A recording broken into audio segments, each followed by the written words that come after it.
Hi, everybody, and welcome to Tears Tulle Talk, a podcast that's dedicated to celebrating women who are showing up from within the chaos of everyday life to reconnect with their magic.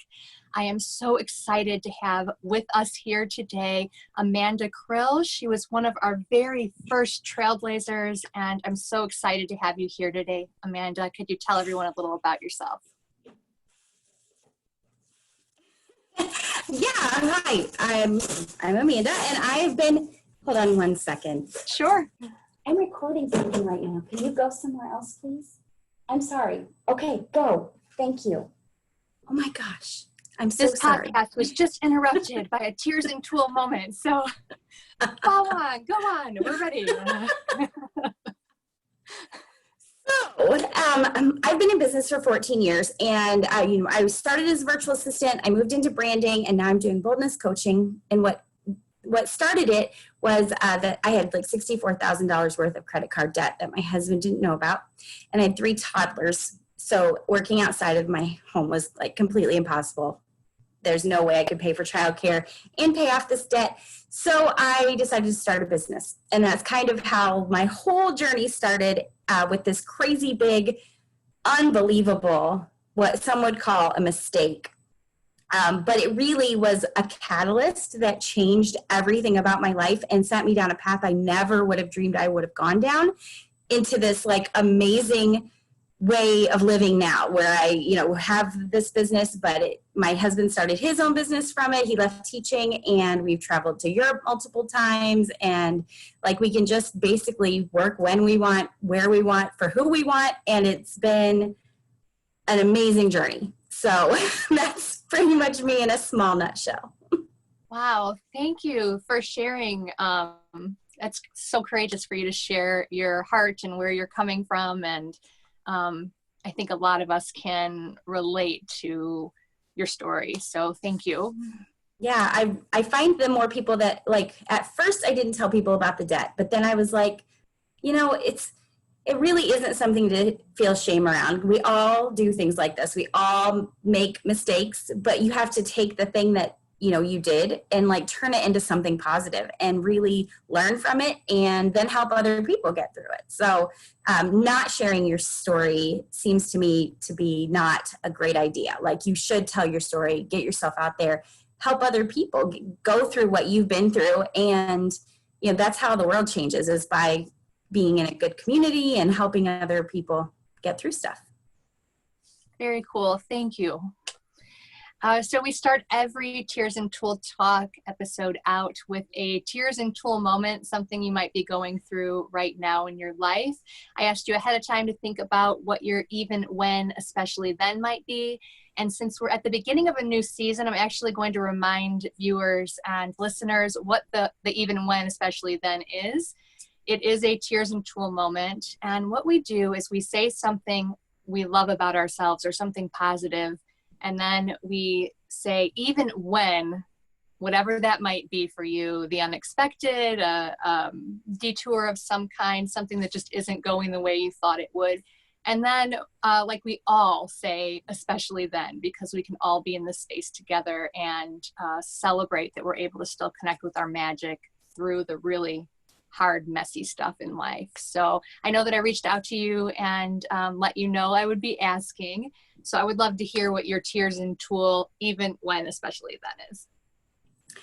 Okay, so I think mine is, I keep moving forward, even when I'm scared or afraid of failure or whatever, especially then. Like, I just keep powering forward. Yes, and the coolest things happen when we do that. I think that when we're brave and we face that fear and we do move through it, that almost like this natural magic kind of wisdom, like just bubbles up inside of us. So thank you for sharing that. I think a lot of us will be able to relate to your Tears Tulle moment and be able to think of one of their own as well. So thank you for sharing that. Okay, I am just going to dive right into, I loved the text that you included with your photos. And what was so exciting for me was to see how you created this skirt for the movement. So as a trailblazer, you wore your own skirt. So not only did you wear your own skirt, but you created your own skirt. And so we got to see sort of the behind the scenes on that as well. And then when you posted your photos for the first time, and you know, you were sort of talking about that bravery and courage and standing in your own light.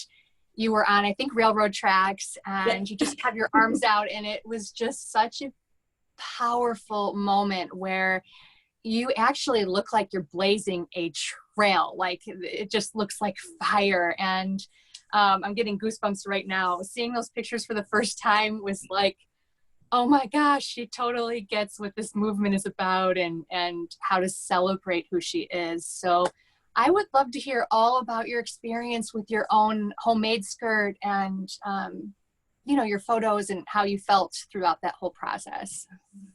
Well, it was amazing creating it. I was like, I talked to a friend who does things like that, and I was like, do you think I can do this? And she's like, well, I can help you. And I was like, she also agreed to help me make some wings that are painted similarly to the way the skirt is painted, that are for another thing.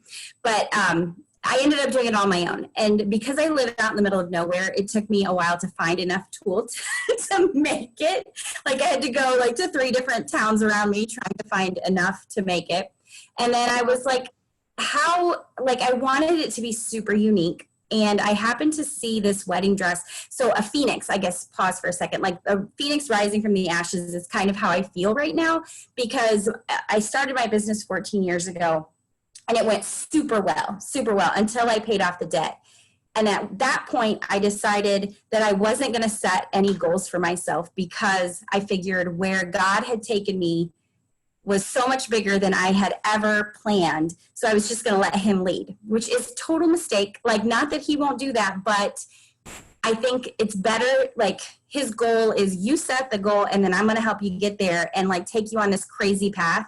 And it's going to end up better than you ever thought it was going to be. But because I didn't set a goal for a really long time, I kind of just floated through life for 6 or 7 years of business was fine, not going super well. And then in the last few years, I kind of figured all of this out. And suddenly my business is like, everything is back where it was before, and it's better and it's amazing. So I feel like a little bit of a phoenix. That's where, so I was like, how am I going to make this look like a phoenix?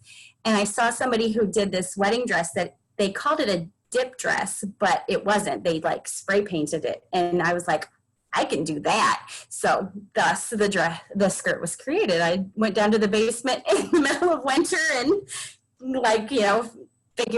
got the whole thing done. And then when it was time to take the pictures, it was snowing actually the day that I took the pictures, and I have on this tank top, and I'm standing on railroad tracks, and the only people out because it was snowing were farmers and like driving, checking fields and stuff like that. And they were all like, these old men are going by, like giving me side eye, like, what are you doing? Because I'm out there alone with a tripod and my cell phone, just taking the pictures. And they were all like, and it was great. It was absolutely wonderful. And like everything in my life, I get a lot of side eye. So it just went along with everything else. And I just keep doing it anyway. So yeah. Yeah, the shirt, the skirt, the tracks, like everything seemed to like be interpreted. You could really just interpret it how what it means to you, you know? So I feel like everybody looking at pictures sort of saw the t-shirt and saw the skirt, and then decided like what those two things meant to them, and then pairing it with the black. You just really owned, I think, who you are and where you're wanting to go. And I think that was just so inspiring for women, people everywhere to connect with. So thank you for sharing your story. It was just amazing. So thank you for doing that. Thank you for inviting me, because it was like quite the journey in and of itself, and was super fun and enlightening, and helped me like really embrace a lot about the direction that I'm going. So thank you for asking me. Yeah. And I'm wondering, who is inspiring you these days in the world? That I know that you're inspiring a lot of women to do really just stand in that brave and courageous space. But who is inspiring you? I I know that I am like obsessed right now with Glennon Doyle. I don't know if you've read this yet, but her Untamed, people kept telling me, one of the other Tears and Tulle participants said, that whole book is highlightable. And I went, what? And she said, the whole book is highlightable. You want to highlight every single, and I went, okay, I've got to read this. And so I got it and I read it. I listened to it on Audible, and then I actually bought it because I wanted to highlight in it. But she's inspiring me right now, kind of standing in her courage like we're doing. And I'm wondering who in the world's inspiring you at this point in time. I haven't read that yet, and I keep meaning to, so thanks for the reminder. But I think my kids are probably my biggest inspiration in that I just want to keep doing big things so that they are also encouraged to do big things. As they get older, like I said, they're teenagers right now, and they're already, like, I already see it in them that they're brave and they do amazing, awesome things all the time. My daughter came down one day and like grabbed a bunch of paint out of our closet, and I was like, what are you doing? And she's like, I'm painting my ceiling. And so she painted her ceiling like a sky. It looks like a sky. And then she painted a big mural on her wall. And I'm just like, as a teenager, I never would have done those things. And they're just absolutely gorgeous. But secondarily, Elizabeth Gilbert's book, Big Magic, has super inspired me. I love that one. Yeah. And the thing that she says in it about how when like the universe or God or whoever gives you something that you're supposed to be doing, if you don't grab it and do it, like, it's gone. Somebody else is going to get it. So that makes me a lot more active in, like, when I get these ideas, I'm going after it, period. Like, I'm not letting it get by. So yeah, that book really changed everything, I think. That book is also like highlighted, like the whole, I feel like the whole thing is highlighted. Everything in it. Seriously, one of my, I think, favorite parts of that book was she tells a story about, like, I don't know, she says like big voodoo magic, like really wild old school magic. And she talks about this woman like running across a field and like catching the idea or the creativity like by the tail. And I'm like, oh my gosh, it just gives me goosebumps. Like, there's all this energy around us, and there's so much we can't explain or fully understand, but we can trust it to change us and, sort of give us ideas to do new things in life. So I love that book. It's one of my favorites. So yes, Liz Gilbert has been one of my inspirations for years too. So it's awesome to hear you talk about her too. Yeah. So I like to ask our Tears and Tulle participants what they wanted to be when they were little, and if it matches up at all with who you are in the world today, if there's anything from your childhood that's sort of carried over. Well, oddly enough, so this is a super funny story. So I was in second grade, I think. I decided I wanted to be an astronaut. And I was dead set on it. Like, everything was about going into space. And in fourth grade was when the Challenger exploded. So I'm like totally dating myself. But, and everybody was like, oh, she won't want to do that anymore. And I'm like, no, I totally still want to do that. And it wasn't for another year or so that I finally gave that up. And the reason was because I had super long hair and I didn't want to have to cut my hair to be in the Air Force Academy, which is a really stupid reason, like completely dumb. Like like the shuttle exploding had no effect on my desire, but cutting my hair was too much, which is also funny because like my hair is like really short now. So I was like, how ridiculous am I? But now that at this point in my life, I think it's more about, like, I still have that same dream of going after big, crazy things that people would never expect me to actually do. So that's kind of how it still ties, like those dreams still tied together. Yeah. But I also understand fully that I would never make it as an astronaut because I hate small spaces, and the inability to be able to go outside would make me insane.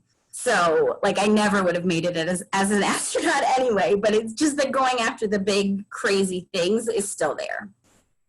Yeah, just as you're telling the story, I'm like picturing you in this spacesuit, like, you know, out in like the universe. And I feel like through your message and just following you on social media and your pages and just getting to know what you do and how you empower women, especially, you kind of are like this astronaut person that's just traveling around and doing all these super cool things, and you don't have to worry about haircuts or not getting outside. It's so funny now that my hair is really short anyway, but you know, it's whatever. But honestly, I could not even be in a spacesuit. I can't even wear a turtleneck without having a freak out moment. So like anything restrictive like makes me insane. So there's no way I could have done it, but this is so much better. It's such a better option for me.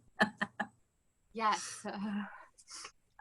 So I also like to ask participants why they said yes to Tears and Tulle. Like, what was it about the Tears and Tulle movement that you said yes to? Yes, I want to be part of this. So just curious, what made you say yes? You were like just such a breath of fresh air. Like it was just this beautiful moment when you posted your stuff. And so I'd love to hear your why behind saying yes to the movement.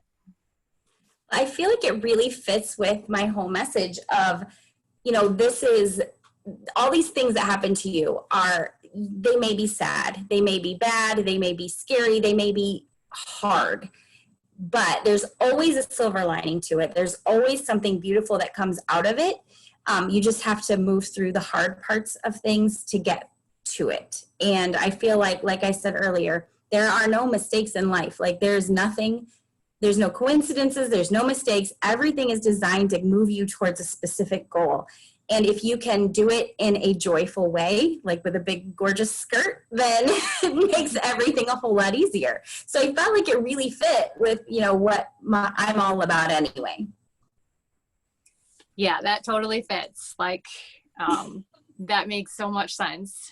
And I think that you making your own skirt and really connecting with like the creation of it and this idea of the phoenix and, you know, it all came together so beautifully. And it has me thinking about like going out into the world, owning your magic. And you mentioned that one of your kids did something that you might not have done at that age, or, you know, is kind of tapping into that creative spark inside of themselves.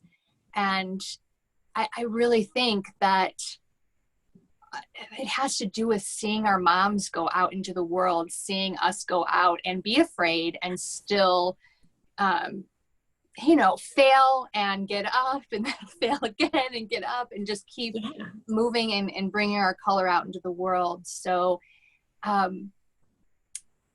do you feel like maybe things are different for your own children because of your position right now in going out into the world with your color? I think that I don't want to take all the credit for it because all three of my kids have very big personalities. So they are pretty big on their own. But when I was their age, I had a lazy eye. So I held myself back a lot. Like I wouldn't put myself out there for anything because I hated when people asked me, are you looking at me? Or, you know, just little comments that people would make. So I was like, stuck my face in a book, never did anything. Once I got my eyes fixed when I was 19, I kind of was more myself and big and out there and whatnot. So I think that just by me being like living fully myself, that my kids do definitely put themselves out there definitely more than I did. But I know that they go after things because they've seen me be willing to go after things and fail. And not, you know, it doesn't always work out the way that I want it to, but it still works out maybe better in a different way. So like my daughter with the painting, my son is wanting to go to film school. So he's been making films with his friends and stuff. And it's just amazing to see them get out there. And my youngest son never played basketball like all through middle or elementary school or anything. And then suddenly decides he's going to try out for the basketball team and makes it and everything. So that's great. But it's like, I would have never had the guts to do those things when I was their age. So it's really like, I love seeing them go after the things that they're passionate about. Isn't it cool when we can go out with our own color, and then our children, we kind of lead by example, and then they just become their own, just amazing, colorful, and then we sort of give them ourselves permission to have these tears and Tulle moments in life, and then they're able to sort of have their own. And I just think it breaks patterns, and like Absolutely. how we're grown up and how our parents are grown up, and as I just think that you're doing some really cool things in the world, and I'm excited to hear that your family is growing alongside you. It's cool. Thanks. I can't believe we're already at time somehow. It was just like having a chat with a girlfriend in a coffee shop or something. So I would love for you to tell everyone where they can find you online, or what you might have going on in the middle of this pandemic, if you have anything that you want to shout out. Yeah. So my website is justboldlygo.com. And that's, everything. That's my whole message. But on social media, you can usually find me at Amanda Krill everywhere. Facebook, except my Facebook page is facebook.com/justboldlygo. And I am currently, like I always have, this free program for moms to help them kind of tame the chaos and get out of their heads and whatnot. And I have that available on my website. You can go find it there.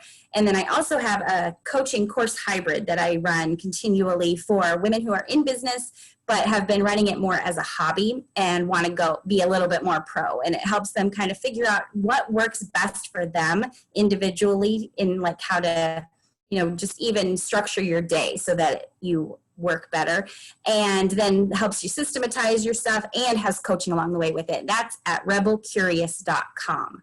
So yeah, that's pretty much what I've got going on. Whew, that all sounds so good. Thank you so much for spending some time with us today, and for sharing your heart with our listeners and viewers, whether they're watching it via video or with the podcast link. And we will be looking for you online and following you there to see the magic you're bringing to the world. Thanks so much for having me. It was wonderful.